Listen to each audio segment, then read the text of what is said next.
Kalau itu kebun, ini hutan. Nah, terus? Jadi ini rimba, itu kebun. Jadi ini kita mulai hutan, rimba. Welcome to pintu rimba. Oke, kita sudah 1 jam lagi mau nyampe Ratai. Ceritanya. Nyampe Ratai sih, nyampe puncak. Iya, kita sebelumnya udah di jalan Ratai. Ya memang kita di Gunung Ratai. Iya deh. Udah, lagi kita nyampe puncak. Fitri cupu. Kita sekarang lagi ada di gunung mana? Ratai. Ratai ya. Kira-kira kita udah trekking selama 1,5 jam. Potong istirahat 2 jam. Gimana? Treknya di awal yang nanjak. Kalau udah masuk pintu rimbanya tuh udah lumayan nanjak. Ya buat kawan-kawan yang mau naik bubur.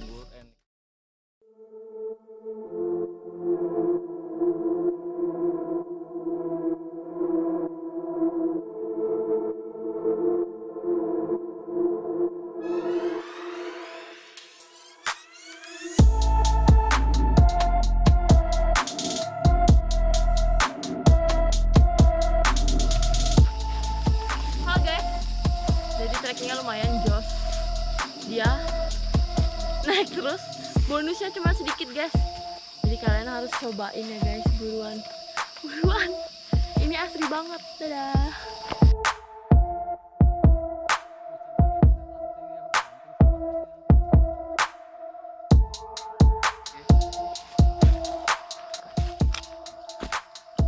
Setelah perjalanan 2 jam, kita ketemu jalur sini, dan kita tadi dari sini. Jadi teman-teman, ini ada jalur, tapi nggak tahu nih jalur apa nih. Kira-kira jalur apa ini ya?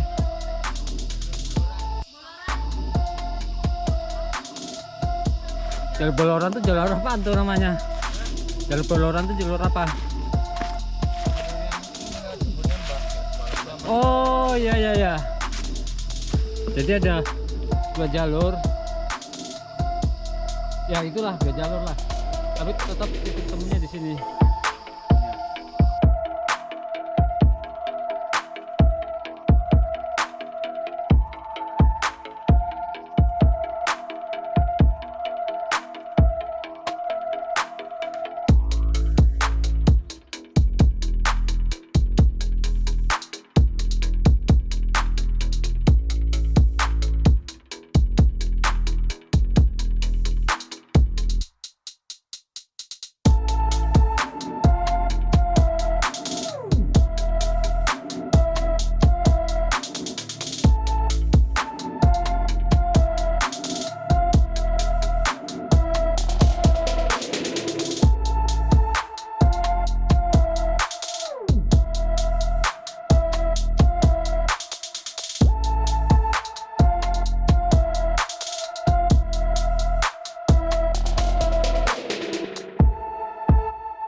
Ini harus hati-hati nih, kita lewat akar-akar nih, ini miring,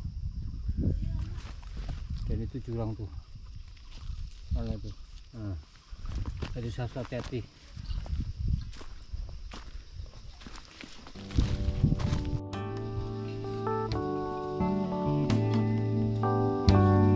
Tandanya kita harus membawa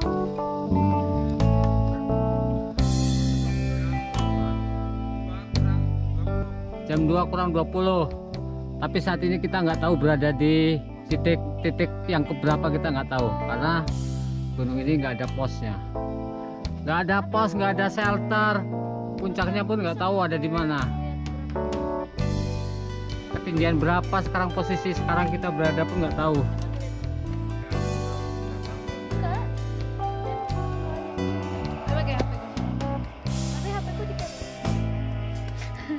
Itu akan situ. Berapa jam lagi mas? Itu lewat handphone. 1000? 1.400 berarti sekitar 300 lagi. Real nggak itu?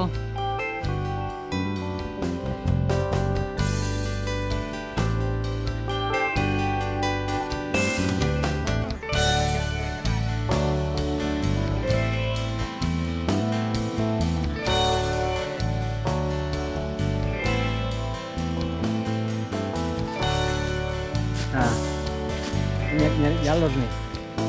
Jalurnya yang mana nih?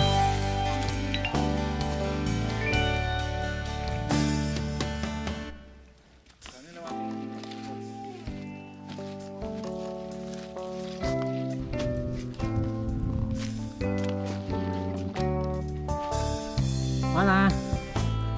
Ada nggak jalurnya?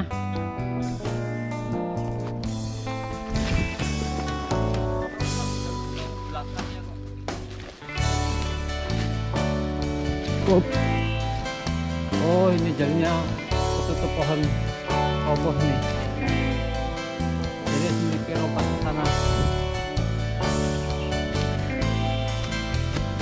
Jalurnya sampai saat ini masih bersih, nggak ada sampah-sampah. Masih asri banget.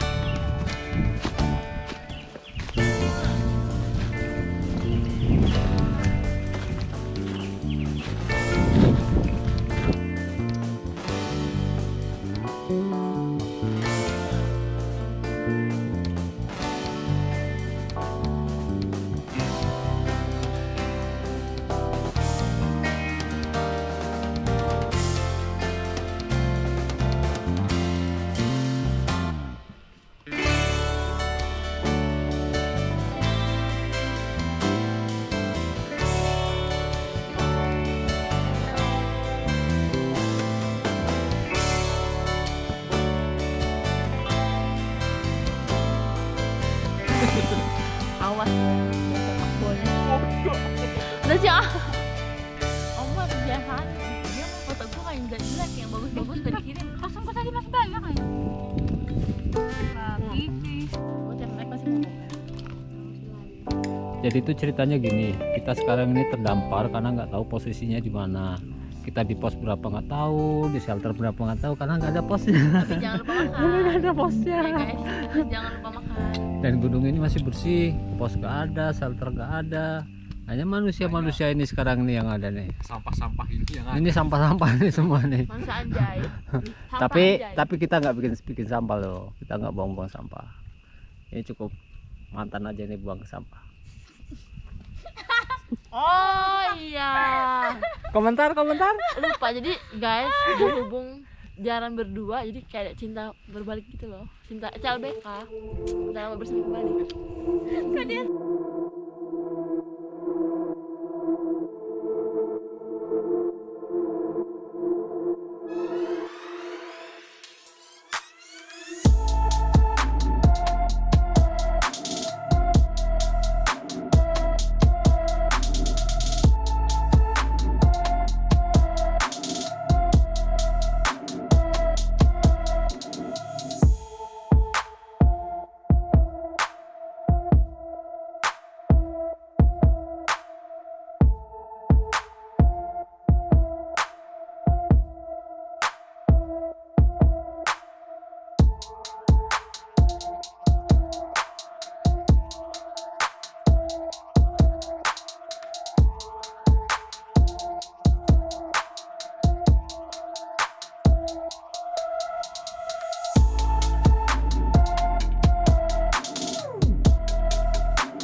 ini kita ketemu jalur yang seperti ini nih.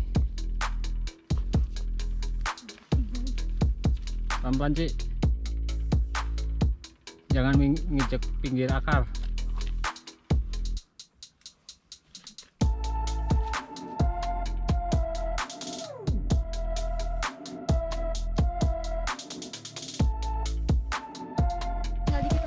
mantap. Gimana rasanya? Lumayan lah. Lumayan, mantap.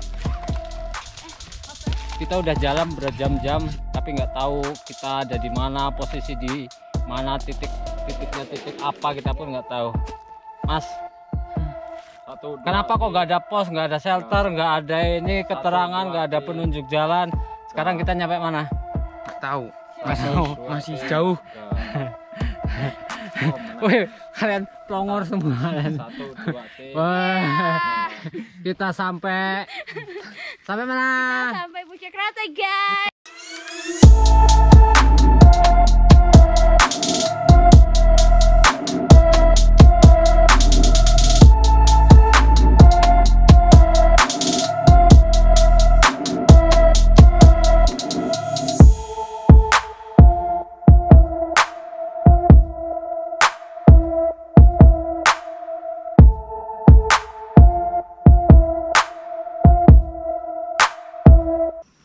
Udah ke Lampung, explore Gunung Ratai.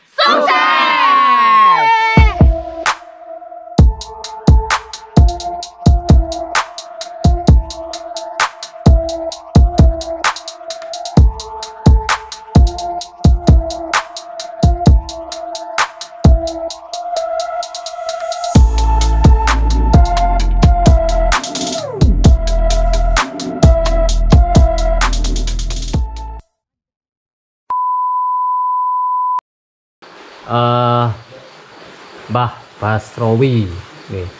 Mbah Basrowi kan ini Mbah ya, Kuncen Gunung Ratai. Kuncen Gunung Ratai juga termasuk di sini base camp Gunung Ratai. Ya. Jadi teman-teman kalau ingin mendaki ke Gunung Ratai bisa lewat rumah Mbah Basrowi. Terus Mbah, di atas itu ada tugu. Itu kira-kira itu pembuatan siapa yang bikin dan tahun berapa itu Mbah? Saya juga nggak tahu, cuman saya mendaki itu yang nemu itu sudah nggak kelihatan kok, itu sudah akar-akar sudah besar-besar. Saya bersihin loh, kok ada tugu kayak gini ya. Terus saya menemukan botol, menemukan tendanya, masih kok tendanya sekitar 30-an tahun itulah. Tenda plastik itu, tapi sudah rompang-ramping, kayunya sudah rapuh. Terus tahun berapa sih Mbah menemukan itu tugu itu Mbah? Ya tahun itu 66 itu aku masuk di hutan itu. 66 ya? Iya. 66. Sudah berapa tahun?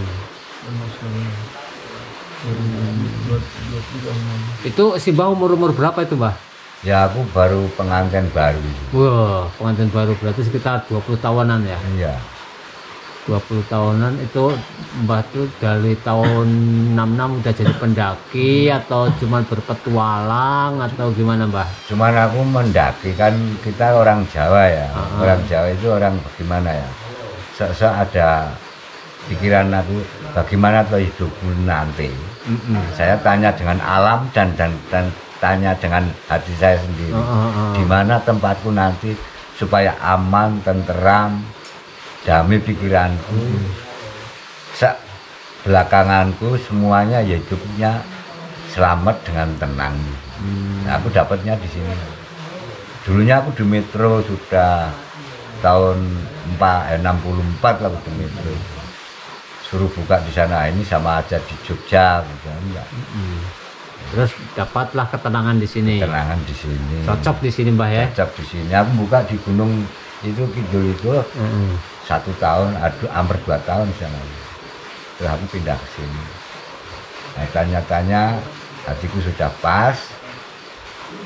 Terus saya mendaki gunung ini semua, saya bikin jalur.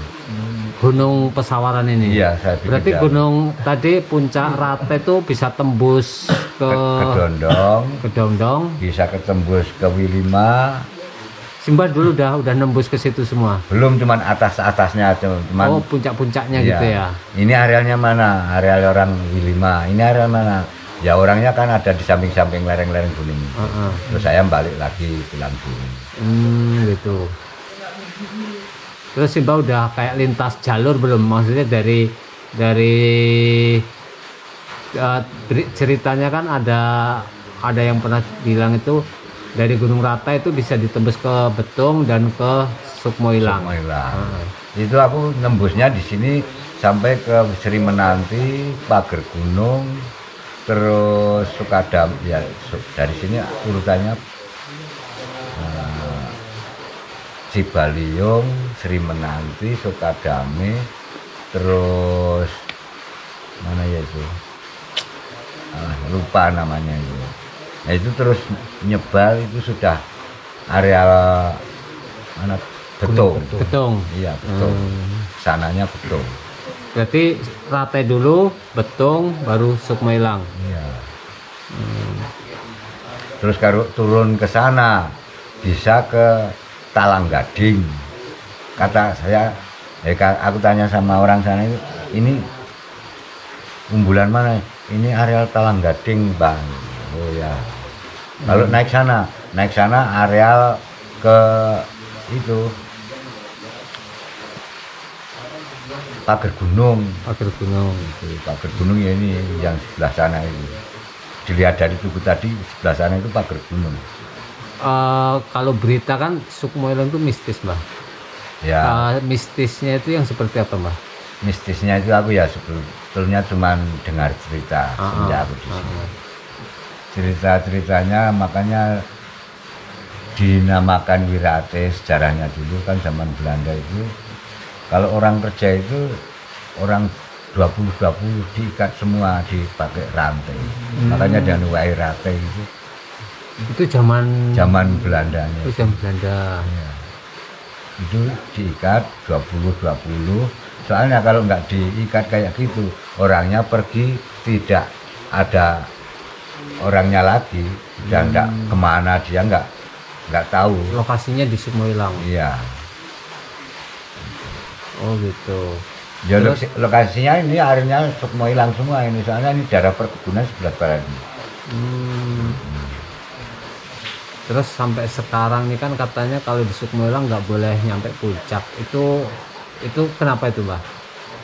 Ya soalnya ada juga yang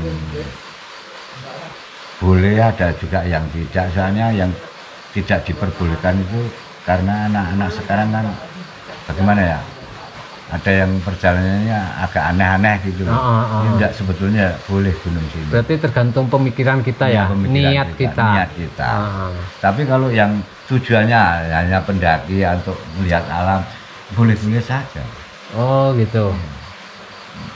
Berarti niat kita harus bersih.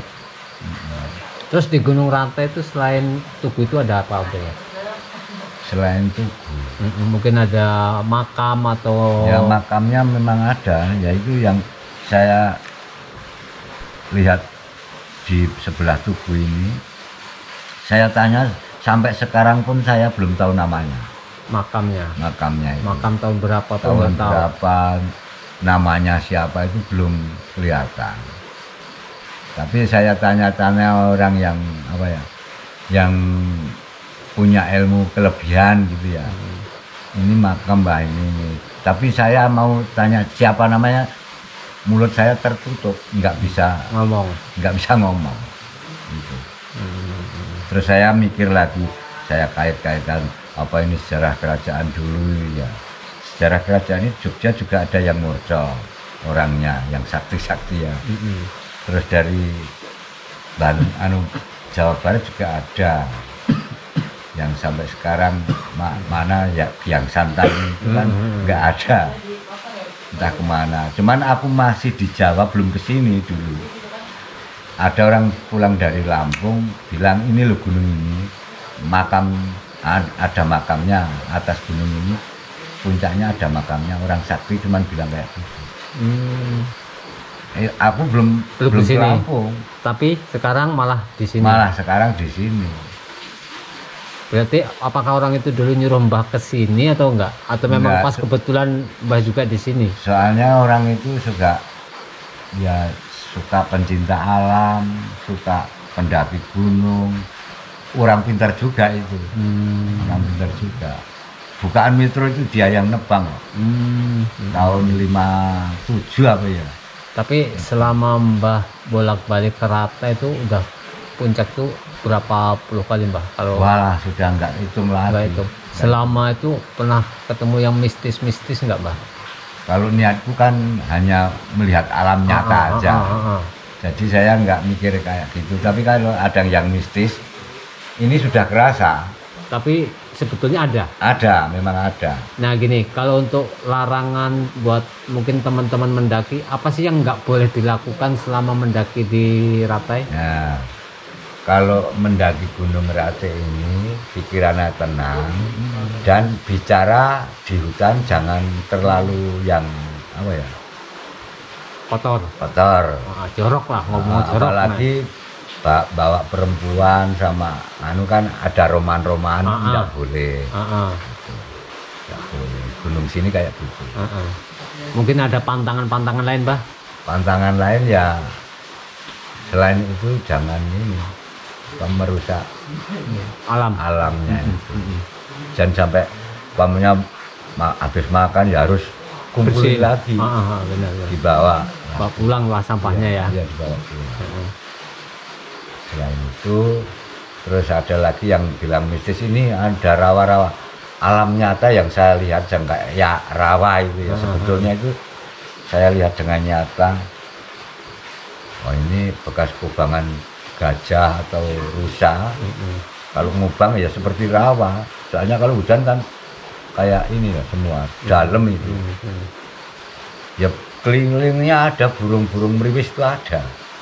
Ya aku pernah nemu telurnya juga pernah nemu. Tapi yang agak ini gini Mbah, karena tadi diantar Mas Rizky, jadi kita tahu jalur. Iya. Kalau seandainya ada orang mendaki yang nggak ada yang nganter, yang udah biasa naik, pasti nyasar Mbah. Iya. Karena nggak ada tandanya. Ini kesini, ini kesini, Ya, anak panah. Soalnya banyak sih tetanggaku di sini ikut naik. Cuman kamu tunggu di sini ya, aku tak ke sana. Saya ke sana dia sudah nggak ingat lagi, sudah jalannya sudah nggak ingat lagi. Banyak kawan di sini. Padahal ini pematangan, ini pematang sini, pematang sana.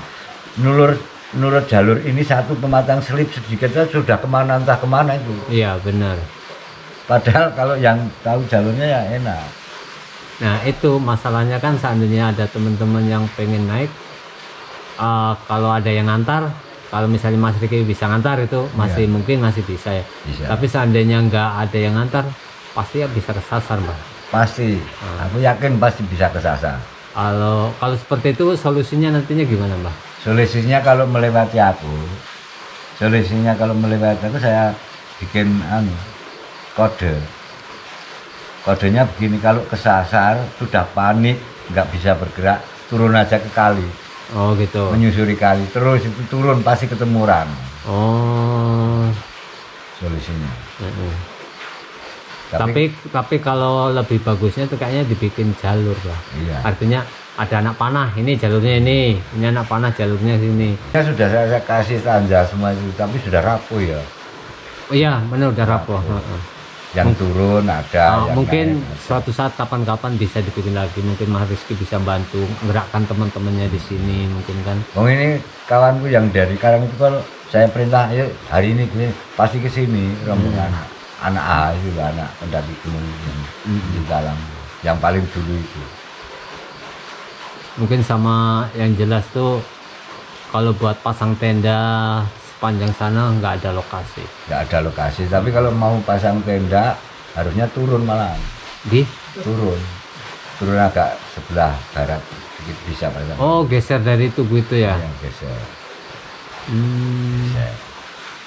Terus geser ngelihat sana kedondong kelihatan. Oh gitu. Nah itu mungkin PR juga buat Mas Rizky sama teman-temannya nanti kalau memang ini. Terus turun lagi sedikit, agak rata landai gitu. Kalau waktu hujan banyak air di situ, bisa pasang tenda agak rata. Naik pematang tepe. Kalau turun ke Pajar Bulan, Talang Bandung sampai ke Anglo.